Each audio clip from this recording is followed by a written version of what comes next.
تراویح پڑھانے پہ اجرت لینا یہ بھی جائز نہیں، اور جو سامع ہے، جو سنتا ہے قرآن پاک کو، اس کی اجرت بھی جائز نہیں۔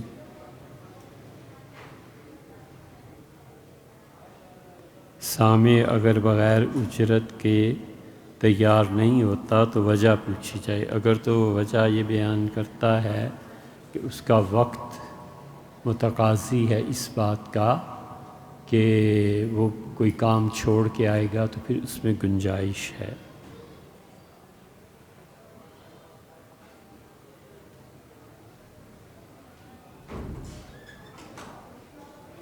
یہ ایسے مواقع پہ جو لین دین ہوتا ہے، یہ عمومی رسم و رواج کے تحت ہی ہوتا ہے، باقی سارا سال اس کو کوئی کپڑے نہیں دیے جا سکتے، یہی ایک موقع رہ گیا۔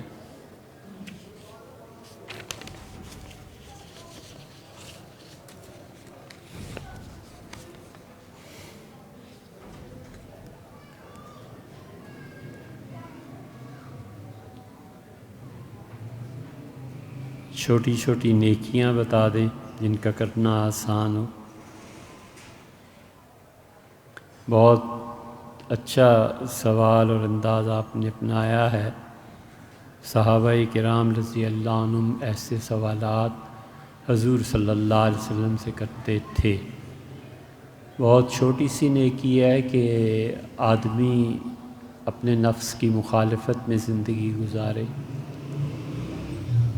دوسری چھوٹی سی نیکی یہ ہے کہ یہ اصول کے طور پر طے کر لے کہ مجھ سے کسی کو نقصان نہیں پہنچے گا۔ بہت چھوٹی سی نیکی یہ ہے کہ اگر لوگوں کی تعریف پہ دل خوش ہوتا ہو تو لوگوں کو روک دے کہ مت تعریف کرو، تمہیں پتہ نہیں ہے کہ تم مجھے جہنم کی راہ پہ چلا رہے ہو۔ یہ چھوٹی چھوٹی نیکیاں کر لے۔ مشکل ہے، ایسی باتوں میں خوشی نہیں ہوتی، اس لیے کہ نفس پہ چوٹ پڑتی ہے نا، اس لیے کہ انسان بنتا ہے نا۔ یہ اصل نیکیاں ہیں۔ ہمیشہ انسانی اخلاقیات اصل ہیں۔ ہمیشہ انسانوں کی رعایت کرنا، جانوروں کی رعایت کرنا، پودوں کا خیال رکھنا، ایسے کام جو خلق خدا جس سے راضی رہے اور اس میں اللہ کی نافرمانی نہ ہو، بہت بڑی نیکیاں۔ نیکیوں کے ایک قسم یہ بھی ہے کہ حضور صلی اللہ علیہ وسلم رات کو دودھ پیتے تھے اور پھر اس کے بعد کلی کر کے سوتے تھے، اور فرماتے تھے کہ دودھ میں چکناہٹ ہوتی ہے، تو غالباً یہ پیش نظر ہوگا کہ اس چکناہٹ کی وجہ سے منہ میں جو بو پیدا ہوتی ہے اس کا ازالہ ہو جائے یا کچھ بھی ہو جائے۔ ہمیشہ رات کو دودھ پینے کے بعد اپنا منہ صاف کر کے سونا چاہیے۔ حضور صلی اللہ علیہ وسلم روزانہ رات کو سونے سے پہلے عمومی طور پہ مسواک کر کے سوتے تھے۔ حضور صلی اللہ علیہ وسلم رات کو وضو کر کے سوتے تھے، اور فرماتے تھے کہ جو آدمی وضو کر کے سوتا ہے وہ بستر پہ جاتا ہے، نیند تو جب اسے آئے قیامت میں اللہ کے ہاں بھی باوضو اٹھایا جائے گا۔ بہت بڑی چیز ہے۔ اس کا مطلب ہے کہ وہ ایسا دھلا ہوا شفاف اللہ کے پاس پہنچے گا کہ اس کے گناہ معاف ہو چکے ہوں گے۔ بڑی گہری بات فرمائی کہ تم اللہ کے ہاں بھی باوضو ہی پہنچو گے۔ اور ہزاروں نیکیاں ہیں۔ حضور صلی اللہ علیہ وسلم کے پاس ان کے نواسے، ترمذی وغیرہ میں آتا ہے، حضرت حسن رضی اللہ عنہ حاضر ہوئے تھے اور عرض کیا تھا کہ نانا وتر میں آپ کیا پڑھتے ہیں، مجھے بھی سکھائیں۔ تو حضور صلی اللہ علیہ وسلم نے اپنی اولاد کو، بچوں کو خاص طور پہ یہ سکھایا کہ وہ دعائے قنوت پڑھیں، اور انہیں سکھائی تھی اللہم اہدنی فیمن ہدیت وعافنی فیمن عافیت وتولنی فیمن تولیت وقنی واصرف عنی برحمتک شر ما قضیت فانک تقضی ولا یقضی علیک۔ تبارک ربنا و تعالیت، اور اس کے بعد فرمایا کہ مجھ پہ درود پڑھ کے وطر کو مکمل کرو۔ انہیں سکھایا کہ قنوت کے آخر پر یہ پڑھنا کہ وصلی اللہ تعالی علی نبیہ الکریم۔ تو ہمیشہ جب بھی وطر پڑھیں، رمضان میں غیر رمضان میں، تو جو آپ دعا مانگتے ہیں اللہم انا نستعینک ونستغفرک ونؤمن بک، اس کے آخر پہ بھی درود شریف پڑھنا چاہیے۔ کوئی پڑھ لے، نماز والا پڑھ لے، نماز میں بھی دو ہیں، السلام علیکہ ایھا النبی ورحمۃ اللہ وبرکاتہ، السلام علینا وعلی عباد اللہ الصالحین، یا اس سے آگے جو آتا ہے اللہم صلی علی سیدنا محمد، یہ پڑھ لے، یا صلی اللہ علیہ وسلم، اتنا ہی پڑھ لے کوئی بھی، لیکن دعائے قنوت کے آخر پہ حضور اقدس صلی اللہ علیہ وسلم پر سلام پیش کرنا چاہیے۔ کئی گنا ایسی نماز کا وزن بڑھ جاتا ہے۔ ایک آدمی بہت اللہ کی راہ میں خرچ کرتا تھا، اور اس کے دوست جو تھے وہ زکوٰۃ اور فطرانہ اور قربانی بس ان مواقع پہ، تو کسی صاحب نے دعا کی کہ اللہ ان کا انجام، تو معلوم ہوا کہ وہ جو صرف زکوٰۃ اور قربانی اور فطرانہ ادا کرتے تھے ان کا پلڑا بھاری رہا۔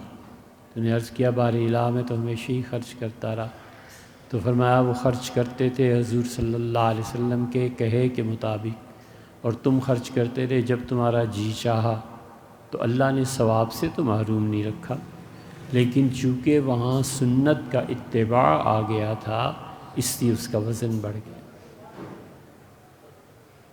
کہ خواب اور یہ چیزیں اس لیے نہیں ہوتی کہ ان سے کوئی مسائل ثابت ہوں، مگر وضاحت کے لیے ہوتی ہیں۔ اس لیے بہتر، سب سے اچھی بات یہی ہے کہ جب بھی اللہ کی راہ میں خرچ کرے یہ نیت ایک مرتبہ کر لے کہ اللہ بہت سے مالی حقوق، زکوٰۃ ادا کرنی تھی، کفارے دینے تھی، بہت سی چیزیں، صدقہ فطر دینا تھا، کسی موقع پہ خرچ کرنا ضروری تھا، میں نے نہیں کیا، اللہ اس خرچ کرنے کو اس مد میں ڈال دے، بس قیامت میں بہت سے اس کے فرائض سے پورے ملیں گے۔ یہاں محض نیت کر کے دے دیتے ہیں فقیر کو، ہے یہ بھی ثواب، اس میں کیا شبہ ہے، لیکن سب سے اچھا ثواب یہ ہے کہ فرض کے علاوہ، فرض میں بھی جب بھی خرچ کرے ہمیشہ اللہ سے یہ نیت رکھے کہ اللہ میرے ذمے تیرا پیسہ کوئی باقی رہ گیا ہو تو اللہ اس میں کاٹ لے اس سے، اور بہت سی نیکیاں۔ I live in Zambia, Lusaka with family. Now I realized that with family I can't save more money, so can I send them back to India and live alone here? Is it permissible in Islam? یہ تو آپ کی اپنی حالت پہ ہے، قرآن نے یہی کہا ہے، اللہ نے اصول کی بات بتائی ہے، اللہ نے کہا ہے کہ اگر تم شادی کرو، اگر ایک سے گزارا نہیں ہوتا تو مثنا 2 کر لو، 3 کر لو، 4 کر لو، اور اگر تم انصاف نہیں کر سکتے ایک سے بھی تو اللہ نے کہا ہے شادی بھی مت کرو، بس نہیں عدل ہو سکتا نا ایک سے بھی، اور ظلم میں پڑ جائے گا تو اللہ نے کہا ایک بھی نہ کرو، صبر کرو۔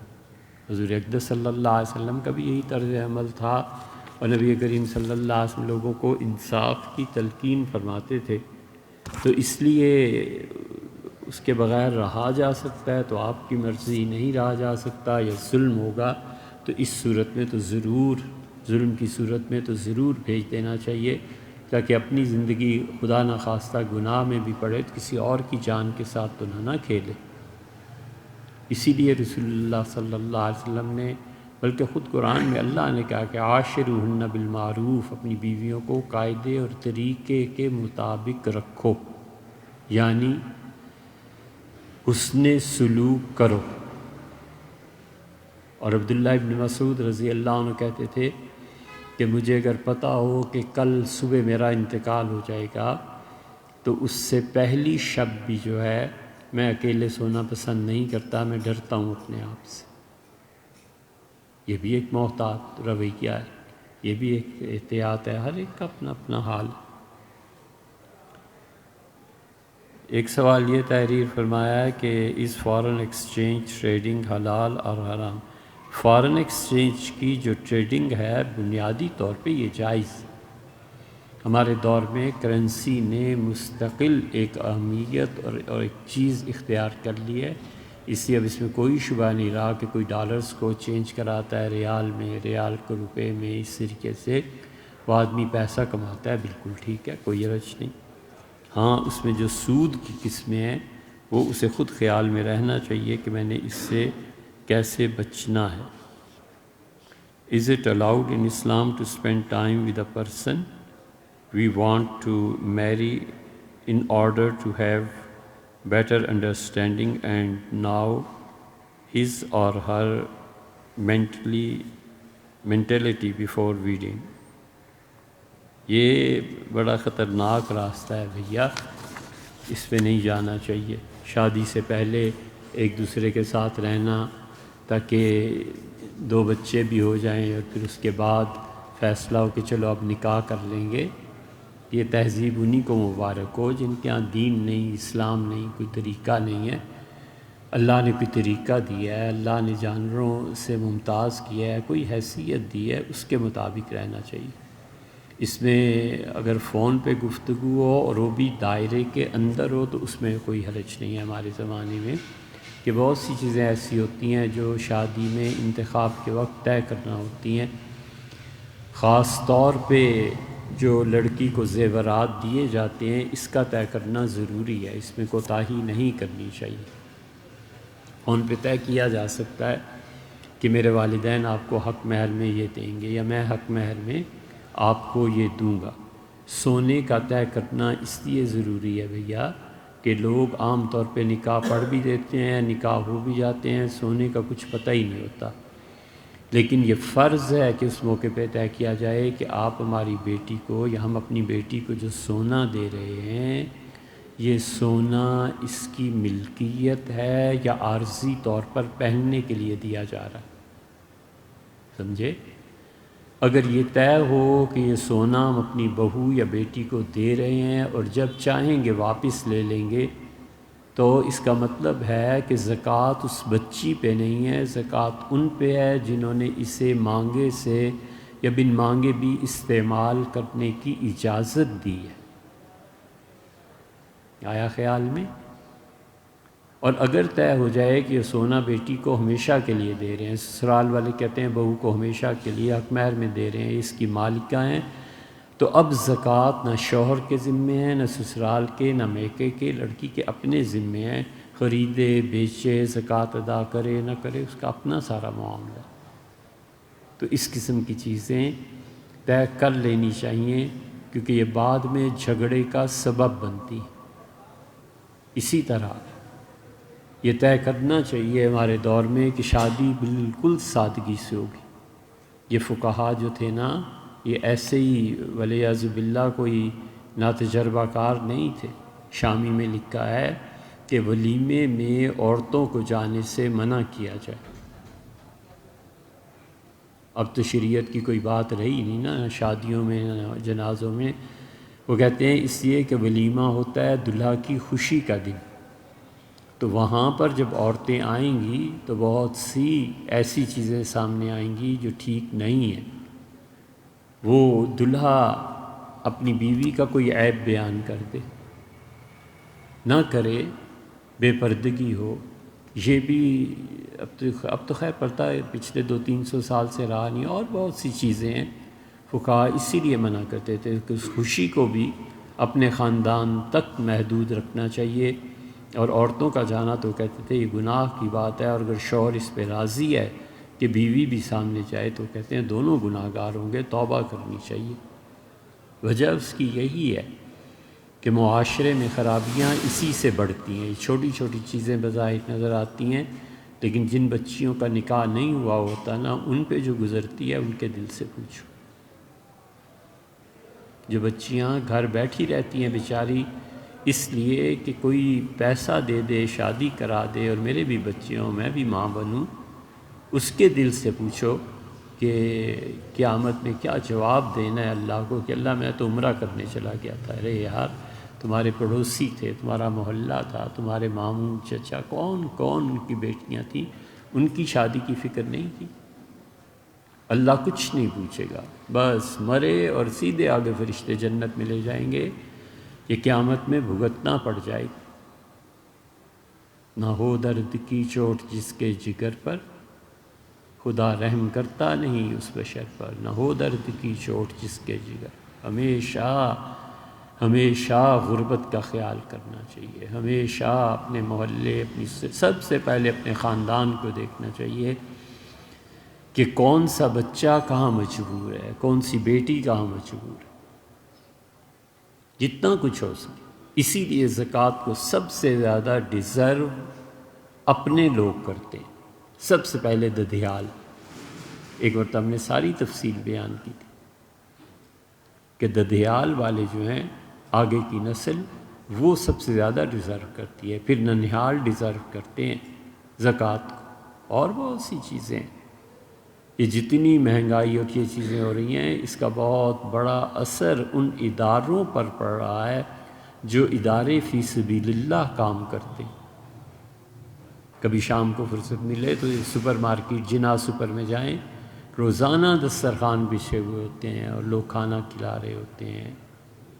وقت ملے تو وہاں پشاور موڑ پہ چلے جائیں، وقت ملے تو اب آج کل تو جو لائنز آٹے کے لیے لگی ہوئی ہوتی ہیں اور لوگ مر رہے ہیں اور کچلے جا رہے ہیں، ان لوگوں کی ذمہ داری کس پہ ہوگی؟ حکومت پہ، وہ جانے اور اللہ جانے۔ ہمیں اپنے طور پر کوشش کرنی چاہیے۔ ہماری اگلی نسلیں یہ پڑھ لکھ نہیں سکیں گی تو ہوگا کیا؟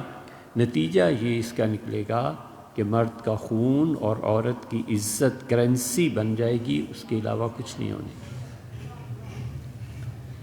انگلش ہی میں پیغام بھیجا ہے کہ عبداللہ ابن مسعود رضی اللہ عنہ جنازے میں کون سی دعا مانگتے تھے، اور عبداللہ ابن عمر بھیا اس کو ہم بیان بھی کر چکے اور اس کے ساتھ ساتھ اسے ریکارڈ بھی کرا چکے۔ ہم ایک مرتبہ اور اسے پڑھ دیتے ہیں، یہ آپ کے سوال کا جواب ہے۔ کوئی تعلیمی نظام ہے، ہمیں نہیں معلوم کون ہے، لیکن انہوں نے انگلش میں یہ سوال سارا بھیجا ہے کہ ہم اپنے نظام تعلیم میں امتحانات اور ان چیزوں کو ختم کر کے بچوں کو صحیح تعلیم دینا چاہتے ہیں۔ ہمیں نہیں معلوم یہ کیا ہے اور کون سی پارٹی ہے، جماعت ہے، کہاں ہے، کس شہر میں، کچھ معلوم نہیں، صرف سوال ہے تو ہم اسے پھر پڑھ دیتے ہیں۔ عبداللہ ابن مسعود رضی اللہ عنہ کی یہ جنازے کی دعا ابن قیم رحمۃ اللہ علیہ نے ذکر کی ہے۔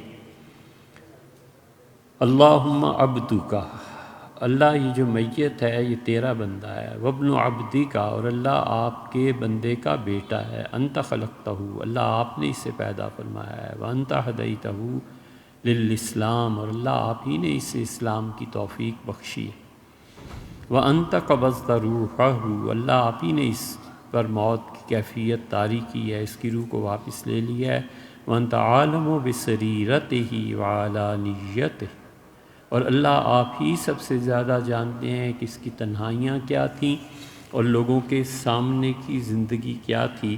جئنا شفعاء لہ، اللہ ہم اس کی سفارش کے لیے حاضر ہوئے ہیں۔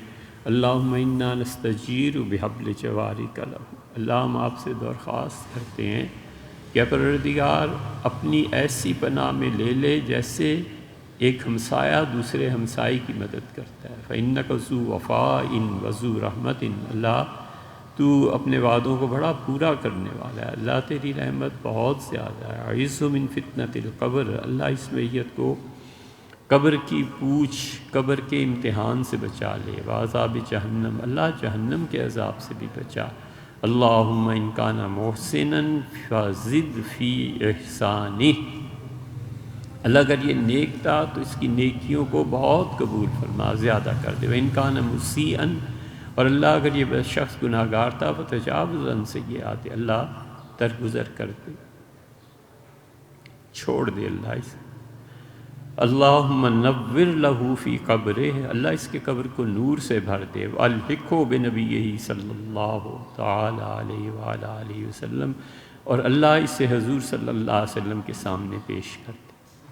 یہ وہ دعا ہے ابن مسعود رضی اللہ عنہ کی جو کہیں نہیں ملے گی۔ اتنے بڑے الفاظ جو ہیں نا کہ اللہ اس کی روح کو حضور صلی اللہ علیہ وسلم کے سامنے پیش کر دے، تو اس کا اگر اردو محاورے میں ترجمہ کریں تو حضور صلی اللہ علیہ وسلم کے دربار میں پیش کر دے۔ ظاہر ہے کہ ایسا دربار نہیں جیسے بادشاہوں کا ہوتا ہے یا کوئی اور چیز، یہ ایک کیفیت ہے کہ مطلب اللہ اسے پاک صاف کر کے اس کی روح کو رسول اللہ صلی اللہ علیہ وسلم کے ساتھ اس کا الحاق کر دے، اللہ اس کو حضور صلی اللہ علیہ وسلم کے ساتھ ملا دے۔ یہ ہے مطلب، یہ صرف ابن مسعود رضی اللہ عنہ کیا ملے گی۔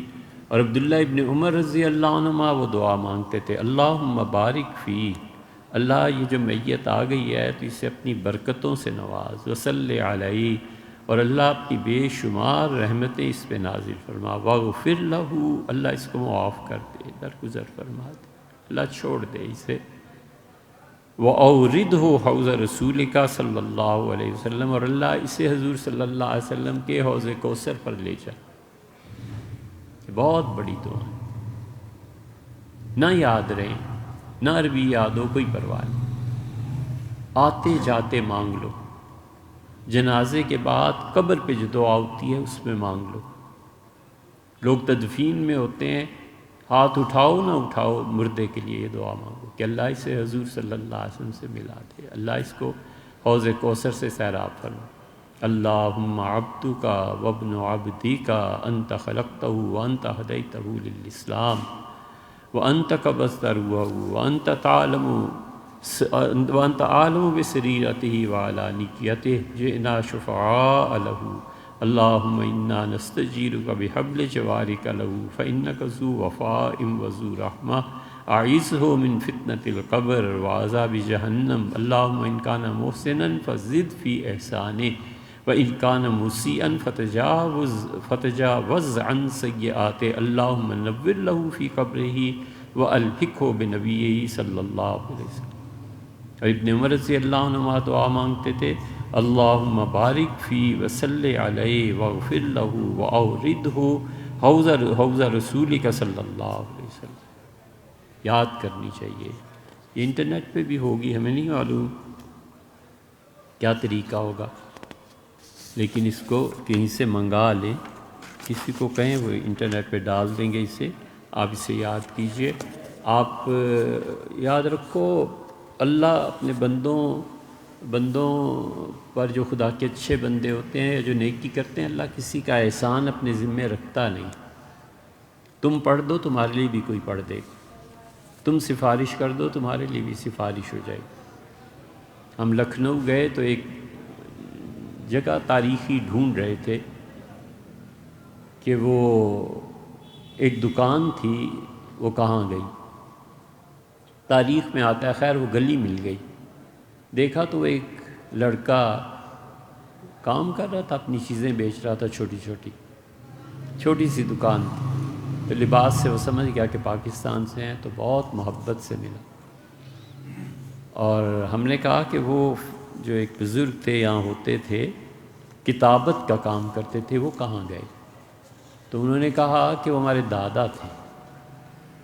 ہم نے کہا اچھا، تو کیا ہوا؟ اس نے کہا والد کہتے تھے کہ میرے والد یعنی اس بچے کے دادا، کہ وہ آتے تھے، کتابت کرتے تھے، کتابیں لکھتے تھے، پھر چھپنے کے لیے پریس میں کتاب چلی جاتی تھی، تو صبح آ کے ایک چھوٹا سا کام یہ کر لیتے تھے کہ اپنی کرسی یا جس جگہ پہ بیٹھتے تھے گدی پہ بیٹھ کے ایک کاپی کھولتے تھے، اور اس پہ صرف اتنا لکھتے تھے، ایک مرتبہ درود شریف، اللہم صلی علی سیدنا محمد وعلی آل سیدنا، ایک چھوٹا سا درود شریف لکھ کے کاپی بند کر کے رکھ دیتے تھے، اور دن بھر اپنے کام کرتے رہتے تھے۔ اور ایک آدمی یہاں تھا، ایسی دیوانہ پاگل سا، کچھ پتہ نہیں چلتا تھا اس کا۔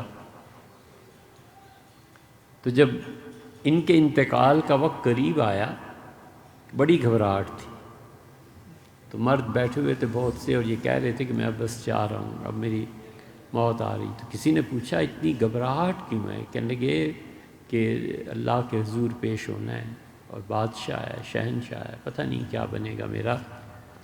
تو یہ پاگل سا جو پھرتا تھا وہ آیا اور دیکھ کے بہت ہنسا۔ تو وہ اپنی مرض موت میں تھے، انہیں الجھن ہوئی، اور ان کا کیا ہنستے ہو؟ اس نے کہا ہنس اس لیے رہا ہوں کہ وہ جو تم لکھتے تھے نا وہ سرکار کے سامنے رکھا ہوا ہے، کاپی تمہاری پیش ہو گئی ہے، اور بڑا خوشی کا اظہار فرمایا ہے، اور کہہ رہے ہیں کہ آئے گا تو اسے اس کا انعام دیں گے۔ اس لیے بھیا اللہ کسی کا احسان نہیں، آج تم پڑھو گے کل تمہارے لیے پڑھا جائے گا۔ نئی نسل کدھر جا رہی ہے؟ اور دو ہی صورتیں ہو سکتی ہیں، خدا کا واسطہ ہے اس کی فکر کریں، یا تو مرتد ہو جائیں یا پھر نکاح میں گواہ کی شرط نہ لگائی جائے۔ بھیا اس دین میں رہنے ہی کیوں ہے؟ اس دین میں رکھا کیا ہے؟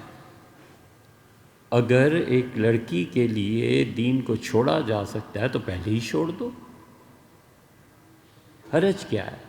مطلب یہ دین پابند کرتا ہے نا، تو نہ پابندی اختیار کرو۔ دین اور بہت سی پابندیاں لگاتا ہے، سور کے گوشت کو بھی منع کرتا ہے، اور جہاد اتنی شدید چیز ہوتی ہے، چھوڑ دو۔ اسلام کو ایسی چیزوں کی ضرورت بھی نہیں۔ شکر کریں احمق اس دین سے نکلے، عقل مند آدمی اس دین کی طرف آتے نہیں، ذہین آدمی دین کی طرف نہیں آتے۔ یہ بہت بڑی ٹریجڈی اور المیہ ہے کہ ہماری نسلوں میں ذہین آدمی دین کی طرف نہیں آتے، جو کسی کام کا نہیں، اور دماغ بھی ٹھیک نہیں چلتا، اور بولنے کا ڈھنگ بھی نہیں آتا ہماری طرح کے، انہیں پڑھا دیتے ہیں دین کے۔ ہم نے کیا دین کی خدمت کرنی ہے یار؟ ذہین بچے کہاں گئے؟ تو اس لیے بالکل تردد نہ فرمائیں۔ اب یہ سوال جواب دینے کے قابل ہوتے ہیں کہ خدا را اس کی فکر کیجئے، یا مرتد ہو جائیں، اور یا پھر تو وہ ہو رہا ہے جو آپ فرماتے ہیں نا، یہ سب ہو رہا ہے۔ نکاح پڑھانے کا طریقہ بھی آپ نے پوچھا ہے، تو نکاح پڑھانے کا بہت آسان طریقہ ایک لکھا ہے عالمگیری میں۔ ایجاب اور قبول تو آپ نے دیکھا ہی ہوگا، لڑکی سے وکالت بھی دیکھی ہوگی۔ لڑکا اور لڑکی دونوں اپنے اختیارات ایک آدمی کے حوالے کر دیں کہ جناب آپ ہمارا نکاح پڑھا دیں۔ ایک آدمی ہو گیا نکاح پڑھانے والا، ایک گواہ وہ اور لے آئے۔ بس ان دو کی موجودگی میں اگر اس نے یہ کہہ دیا کہ میں نے فلاں کا نکاح فلاں سے کیا ہے، یہ حق مہر ہے، تو نکاح ہو گیا۔ اس پہ شاید اسلام بچ جائے، لیکن ضرورت اتنی کیا پیش آ گئی ایسے اسلام کی۔ کریڈٹ کارڈ کا استعمال جائز ہے یا نہیں؟ کیونکہ انڈیا کے بہت سے مفتی فرماتے ہیں جائز ہے۔ بھیا آسان بات ہے، کریڈٹ کارڈ میں اگر سود کا عنصر شامل نہ ہو تو اس کے جواز میں کوئی شبہ نہیں۔ پتہ ہے کہ اگر میں نے یہ نہ بر وقت پیسے ادا کیے تو اس میں سود ہے، تو وہ نہ کرے۔ باقی ہر آدمی اپنے حالات خود جانتا ہے۔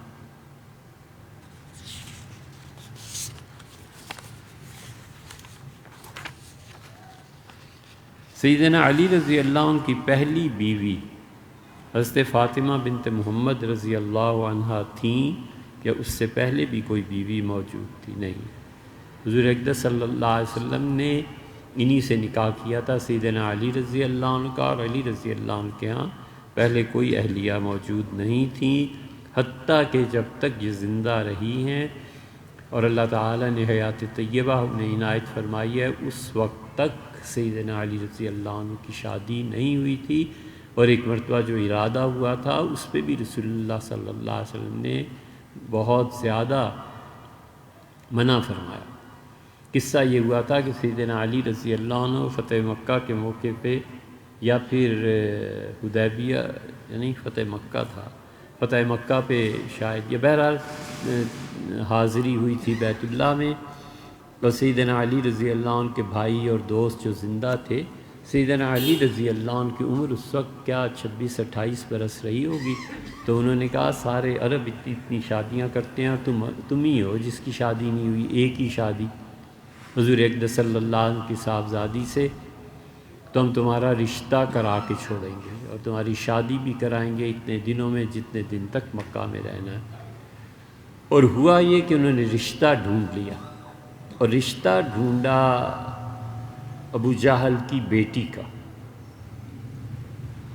تو حضور اقدس صلی اللہ علیہ وسلم کو پتہ چلا کہ یہ سب لوگ مل کے علی کی شادی ابو جہل کی بیٹی سے کر رہے ہیں۔ تو نبی کریم صلی اللہ علیہ وسلم بیت اللہ پہ کھڑے ہوئے، صحابہ رضی اللہ عنہ کو مجمع تھا، ان کے سامنے یہ خطبہ دیا اور آپ نے فرمایا اللہ کی قسم، اللہ کے رسول اور اللہ کے دشمن کی بیٹیاں ایک گھر میں جمع نہیں ہو سکتی۔ اور پھر فرمایا اللہ کی قسم، میری بیٹی فاطمہ رضی اللہ عنہا اور ابو جہل کی بیٹی کبھی اکٹھی نہیں ہوں گی، یہ سوکن نہیں آئی۔ اور پھر فرمایا کہ علی اگر چاہتے ہیں کہ ابو جہل کی بیٹی سے نکاح کریں تو میں اس کسی چیز کو حرام نہیں کہوں گا جو اللہ نے حلال کر دی، اور جو اللہ نے حلال کی میں حرام نہیں کہتا، علی کر دیں، اور اگر علی کریں گے تو میری بیٹی کو میرے گھر بھیج دیں۔ اور پھر ایسا جملہ فرمایا جس پہ سیدنا علی رضی اللہ عنہ بہت پریشان ہوئے۔ فرمایا علی نہیں جانتے انہا بضعۃ منی، میری بیٹی میری جان ہے، میرے جسم کا ٹکڑا ہے۔ علی کو نہیں پتہ کہ جو چیز میری بیٹی کو تنگ کرے گی وہ مجھے بھی تنگ کرے گی، جو چیز اسے ستائے گی مجھے بھی ستائے گی۔ علی کو لانی ہے دوسری بیوی، میری بیٹی کو طلاق دے۔ سیدنا علی رضی اللہ عنہ کے پاؤں سے زمین نکل گئی، کی نہیں شادی۔ پھر حضرت فاطمہ رضی اللہ عنہ کا جب آخری وقت آیا تو انہوں نے کہا کہ آپ دوسری شادی کر لیں، کہ آپ مشورہ دیں کہاں کروں، کہ میں تو جا رہی ہوں، میرے بعد دوسری شادی میری جو بھانجی ہے اس سے کر لے۔ حضرت زینب رضی اللہ عنہ کی صاحبزادی تھی، پھر سیدنا علی رضی اللہ عنہ نے وہاں نکاح کر دیا تھا، اس لیے ان کی کوئی شادی ایسے نہیں ہوئی تھی۔ کسی دوسرے کی ملکیتی زمین میں لگے ہوئے درخت سے بغیر اجازت کے مسواک بنانا یہ جائز نہیں ہے۔ کسی بھی آدمی کی جو زمین ہے، جو عزت ہے، اس میں کسی قسم کا تصرف کسی کے لیے بھی جائز نہیں۔ حضور صلی اللہ علیہ وسلم نے جو آخری خطبہ دیا تھا نا، اس میں صاف لفظوں میں فرمایا ہے کہ جس طرح تم اس شہر کی عزت کرتے ہو اور جس طرح تم لوگ اس مہینے کی عزت اور احترام کرتے ہو، بالکل اسی طرح تمہاری عزتیں اور تمہارا مال، یہ دونوں چیزیں تم پہ سب کے لیے ایک دوسرے کے لیے حرام ہے، جب تک کہ تمہارا بھائی اپنی خوشی سے اجازت نہ دے۔ تو اگر کوئی اس کو کرتا ہے تو ٹھیک نہیں کرتا، جو مالک ہے اس کا ہے بس۔ حضور اقدس صلی اللہ علیہ وسلم، ایک بالشت جگہ اگر تم نے کسی کی ناجائز لے لی، خسف بہی سب ارضین، 7 زمینوں تک تم دھنسا دیے جاؤ گے قیامت۔ ایک جگہ آتا ہے کہ 7 زمینوں میں اتنا حصہ کاٹ کے اللہ تمہارے گلے میں ڈلوا دے گا اور کہے گا اٹھاؤ اسے۔ بہت شدید وہی۔ اسی لیے حضرت سعید رضی اللہ عنہ جو عشرہ مبشرہ میں سے تھے، ان پر یہ الزام لگایا گیا تھا کہ آپ نے اپنے ہمسائی ہے اس کی زمین مار لی ہے۔ سعید رضی اللہ عنہ سخت پریشان ہوئے، اس زمین پہ پہنچے، وہ جو عورت تھی بڑھیا وہ بھی پہنچی۔ سعید رضی اللہ عنہ نے کہا کہ میں تمہاری زمین اپنی زمین میں شامل کر لوں گا، باوجود کہ میں نے رسول اللہ صلی اللہ علیہ وسلم سے سنا ہے کہ 7 زمینوں تک دھنسا دیا جائے گا، اس کے باوجود میں یہ ارتکاب کر سکتا ہوں۔ اور پھر فرمایا کہ نشان لگاؤ کتنی چاہتی، اس نے نشان لگایا، فرمایا یہ تو زمین لے لے، اور پھر فرمایا کہ اللہ میں نے اس کی زمین نہیں لی اور اس نے میری زمین لی ہے، اللہ اس کی قبر اس کے زمین میں اس کا کنواں بنا دے، اور اللہ اگر میں غلط ہوں تو مجھے سزا دے۔ لوگوں نے ہاتھ اٹھا لیے، لوگوں نے کہا بس ہو گیا کام۔ اس لیے ظالم یہ سمجھتا ہے کہ اسے مہلت مل گئی، کہہ دیا، جو منہ میں آیا بک دیا، اسے نہیں پتہ ہوتا کہ مظلوم کا مالک اس سے زیادہ اختیار رکھتا ہے۔ مظلومیت زیادہ اچھی ہے بنسبت ظلم، سہ لے، نہ کرے، ظلم نہ کرے، بالکل اس کے قریب نہ جائے، سہ لے، مظلوم ہو جائے، اللہ بہت چیزوں کو معاف فرما دیں گے، چھوڑ دیں گے، لیکن ظالم اس کی رسی ایسے خدا کھینچتا ہے کہ پاؤں سے زمین نکل جاتی ہے، پتہ ہی نہیں ہوتا کہ یہ جو عذاب آیا ہوا ہے یہ کیا ہے۔ عذاب ضروری ہے کہ آسمان سے پتھر برسیں؟ رات رات بھر نیند نہیں آتی، ایسی طبیعت خراب ہو جاتی ہے کہ زندگی میں دل ہی نہیں لگتا، سکون ہی۔ اللہ کا یہ عذاب نہیں ہے؟ کھانا ہی ہضم نہیں ہوتا، ڈاکٹروں کی دوائیاں فیل ہو جاتی ہیں، یہ کوئی عذاب نہیں ہے؟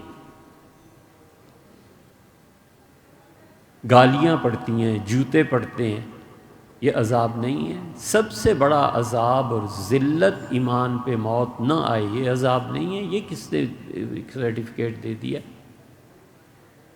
تو سعید رضی اللہ عنہ نے یہ کہہ دیا، لوگوں نے کہا عدالت، ان کا کچھ نہیں، بس اللہ جانے اور یہ جانے۔ اس عورت نے اس زمین پہ کنواں کھدوا لیا اور پھر نابینا ہو گئی، اور پھر گر گئی ایک دن اپنی زمین کے کنویں میں، اور اس طرح سے گری کہ میت بھی نکالی نہیں جا سکی۔ تو لوگوں نے اوپر سے مٹی ڈال کے اسے بند کر دیا، اس سے سعید رضی اللہ عنہ کی بد دعا اسے لگ گئی۔ ہمیشہ ہمیشہ ظلم سے اپنے آپ کو بچانا چاہیے، بالکل تنہائی کی زندگی میں چلا جائے، کسی سے نہ ملے، یہ اس قبر کے اور آخرت کے عذاب سے اچھی چیز۔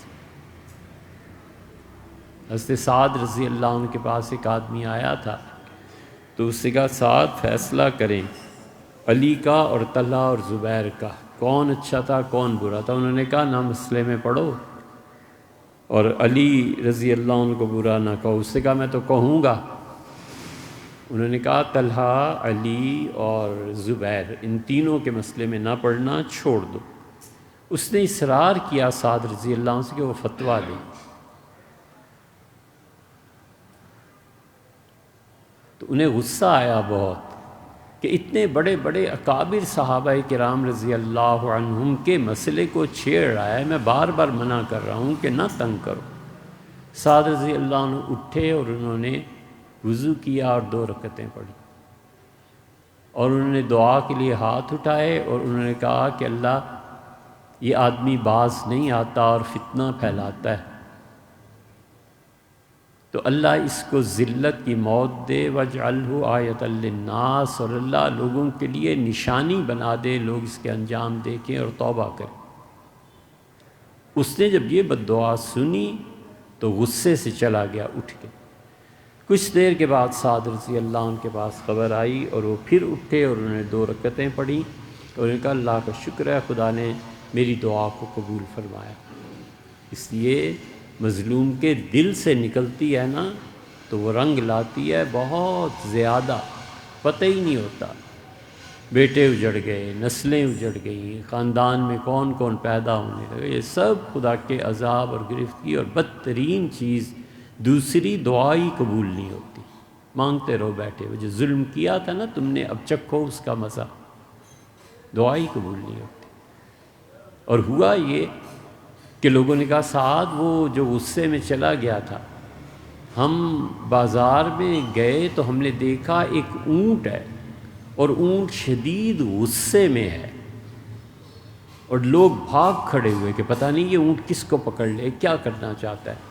تو آ کے مجمع کو ایسے دیکھتا رہا، پھر آگے بڑھا، پھر آگے بڑھا، سب دیکھتا رہا، پھر ٹھیک اس نے اس انسان کو آ کے گردن سے پکڑ لیا، اور گردن سے پکڑ کے اس نے زمین پہ مارا، اور اس پہ بیٹھ کے اس کو اس طرح رگڑنا شروع کیا دائیں بائیں کہ اس کی ہڈیاں، اس کا گوشت سب ٹکڑے ٹکڑے ہو گیا، اور لوگوں نے توبہ کی۔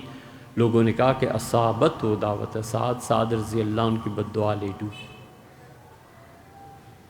اس لیے جو لوگ مشائخ کی توہین، اساتذہ کی توہین، اپنے والدین کی توہین، جس کے ساتھ 4 دن بیٹھ کے کھایا ہے، جس کے ساتھ 4 دن سلام دعا رہی ہے، ان کی توہین اور ان کی برائیاں اور غیبتیں یہ برباد کر دیتی ہیں، نسلوں تک اس کا اثر پہنچتا ہے۔